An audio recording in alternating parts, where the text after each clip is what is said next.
უნდა გადავინაცვლოთ ნიკა მელიას სასამართლოს ხდომაზე, სადაც მოსამართლისთვის წყლის შესხმის ეპიზოდი განიხილებოდა, უკვე გამოიტანა გადაწყვეტილება მოსამართლემ ამ საქმეზე. ნატალი ჯახუტაშვილი უნდა შემოგვიერთდეს პირდაპირ ეთერში. ნატალი, როგორია ეს გადაწყვეტილება? მოსამართლემ გამამტყუნებელი განაჩენი გამოიტანა ნიკა მელიას საქმეზე სულ რამდენიმე წუთის წინ გამოაცხადა საბოლოო გადაწყვეტილება თბილისის საქალაქო სასამართლოში. მოსამართლემ და ნიკა მელიას მიუსაჯა პატიმრობა 1 წლით და 6 თვით, თუმცა სასჯელის ვადის ათვლა დაიწყება 20 ივნისიდან, იქიდან გამომდინარე, რომ წინასწარ პატიმრობაში სწორედ 20 ივნისიდან იმყოფებოდა პოლიტიკური ლიდერი უკვე ციხეში. ჩვენთან ერთად არის ახლა ნიკა მელიას ადვოკატი გიორგი კონდახიშვილი. თქვენ როგორ შეაფასებთ ამ გადაწყვეტილებას? ვიცით, რომ სხვა მოლოდინი არც გქონდათ, იმიტომ რომ მუდმივად საუბრობდით იმაზე, რომ სასამართლო იმ გადაწყვეტილებას გამოაცხადებდა, რა დაკვეთაც ექნებოდა მას ქართული ოცნებიდან.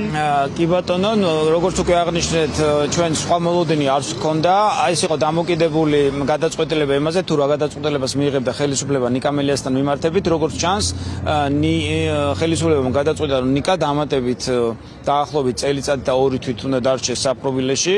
მოგეხსენება, დღეს სასამართლომ მიიღო გამამტყუნებელი განაჩენი, მას შეუფარდა საკმაოდ მძიმე მაქსიმუმთან მიახლოებული სასჯელი, რაც ითვალისწინებს წელიწად და 6 თვით თავისუფლების რეციდივისტად გამოაცხადა პირდაპირ სხდომათა დარბაზში ნიკა მელია მოსამართლემ. ფაქტობრივად მოსამართლემ იხელმძღვანელა შესაბამისი მუხლით, რაც რეციდივთან არის ჩანაწერი. ეს ფორმალურად დაეყნო იმ გარემოებებს, რომ წინა განაჩენის ჯარიმის ნაწილში არ იყო აღსრულებული, ამიტომაც ჩაუთვალა, რომ მან როდესაც ასე ვთქვათ აღნიშნული ფაქტს ჰქონდა ადგილი, ეს ჩათვალა რეციდივად და დაეყნო იმ გარემოებას, რომ რეციდივის შემთხვევაში მას არ ჰქონდა უფლება გამოეყენებინა მინიმალური სასჯელი, თუმცა მას ჰქონდა ალტერნატიული სასჯელის გამოყენების საშუალება ჯარიმის, თუმცა კიდევ ერთხელ გეუბნებით, აქ არავითარი მნიშვნელობა არ აქვს ამ სამართლებრივ კაზუისტიკაში შესვლას. იქნა მიღებული გადაწყვეტილება, ნიკა მელია უნდა დარჩეს ციხეში, ვინაიდან იგი მიუღებელია ხელისუფლებისთვის. როგორც ჩანს, აქტიური ოპოზიციური ლიდერი არ სურს ხელისუფლებამ რომ იხილოს გარეთ, ვინაიდან მოგეხსენებათ, ნიკა მელიას სასჯელი გაზრდიოდა იანვარში 8 თვე ჰქონდა მისჯილი, იმის გამო საზოგადოება შევახსენოთ, რაზე იჯდა აქამდე ციხეში ნიკა მელია, იმიტომ რომ არ გამოცხადდა თეატრულუკიანის ეგრეთ წოდებულ საგამოძიებო კომისიაზე. საგამოძიებო კომისიაზე გამოუცხადებლობის გამო ნიკა მელიას ჰქონდა მისჯილი 8 თვით თავისუფლების აღკვეთა, რომელიც სასჯელით, ასე ვთქვათ, ვადა გადიოდა 2026 წლის იანვარში. შესაბამისად, როგორც ჩანს, ხელისუფლებამ გადაწყვეტა, რომ ნიკა კიდევ დამატებით წელიწადი და 2 თვე უნდა დარჩეს ციხეში. აქედან გამომდინარე, მოსამართლემ გამოაცხადა განაჩენი, მიუსაჯა მას მაქსიმუმთან მიახლოებული წელიწადი და 6 თვე თავისუფლების აღკვეთა და აღნიშნული სასჯელის ათვლა დაიწყება იმ დღიდან, როდესაც მას აღკვეთის ღონისძიების სახით პატიმრობა შეეფარდა ამ კონკრეტულ საქმეზე.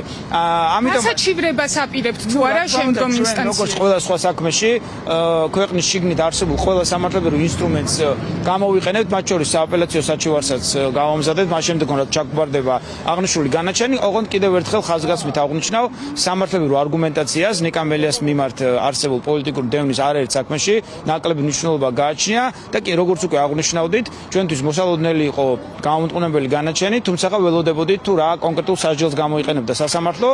ხაზგასმით აღნიშნავ, მიღებული იქნა გადაწყვეტილება, რომ ნიკა დარჩეს ციხეში, არ გათავისუფლდეს იანვარში, როდესაც მას გაზრდიოდა სასჯელი და ფაქტობრივად წელიწადი და 6 თვით განამწესეს იგი საღვთო დაწესებულებაში. რაც არის ძალიან სამწუხარო. მადლობა დიდი და ანზორ მელიაც, ნიკა მელიას მამაც ესწრებოდა ამ სასამართლო პროცესს და ჩვენ შეგვიძლია გავესაუბროთ მას. ბატონო ანზორ, რა სიტყვით ამ გადაწყვეტილებასთან დაკავშირებით, რატომ ეშინია ქართულ ოცნებას ასე ნიკა მელიას აქამდე სხვა საქმეზე ქონდა გამამტყუნებელი განაჩენი გამოტანილი, ახლა დაუმატეს პატიმრობა 1 წლით და 6 თვით. როგორც თავად მოსამართლემ განაცხადა, ამ სასჯელის ვადის ათვლა დაიწყება 20 ივნისიდან.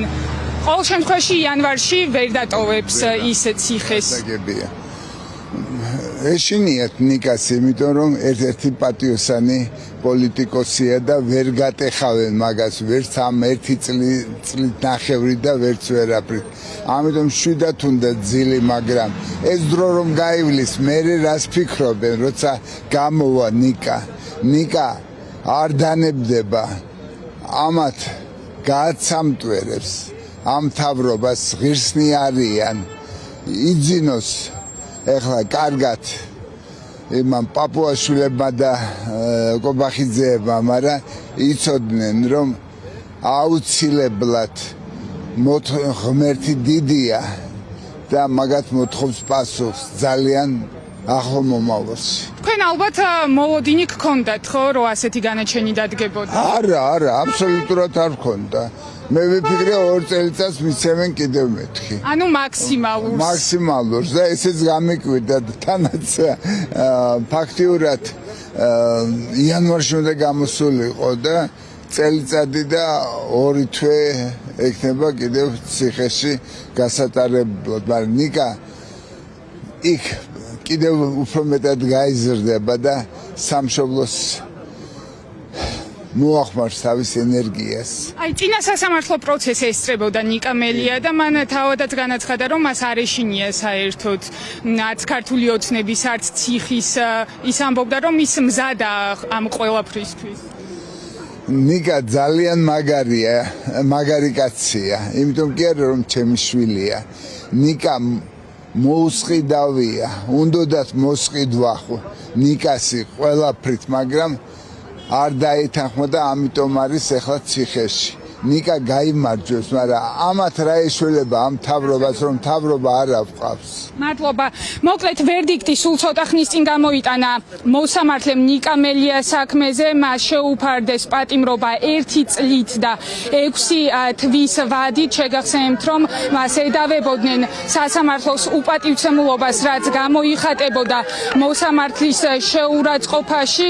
ინციდენტი მოხდა 30 მაისს, როდესაც სასამართლო პროცესზე ნიკა მელიამ წყალი შეასხა მოსამართლე ირაკლი შვანგირაძეს. თავად ნიკა მელია თავის დასკვნით სიტყვაში აცხადებდა, რომ ის არ უარყოფს ამ ფაქტს, რომ მან ნამდვილად წყალი შეასხა მოსამართლეს, თუმცა მისი განცხადებით ეს იყო პროტესტი მისი მხრიდან რეჟიმის მისამართი და მას არანაირი მცდელობა იმისა არ ქონია, რომ შეურაცხყოფა მიეყენებინა კონკრეტულად მოსამართლისთვის. სხვათა შორის ეს მოსამართლე არც გამოკითხულა ამ საქმის ფარგლებში და დღეს სულ ცოტა ხნის წინ ვიხილეთ, რომ ნიკა მელია გაამტყუნეს ამ საქმეზეც.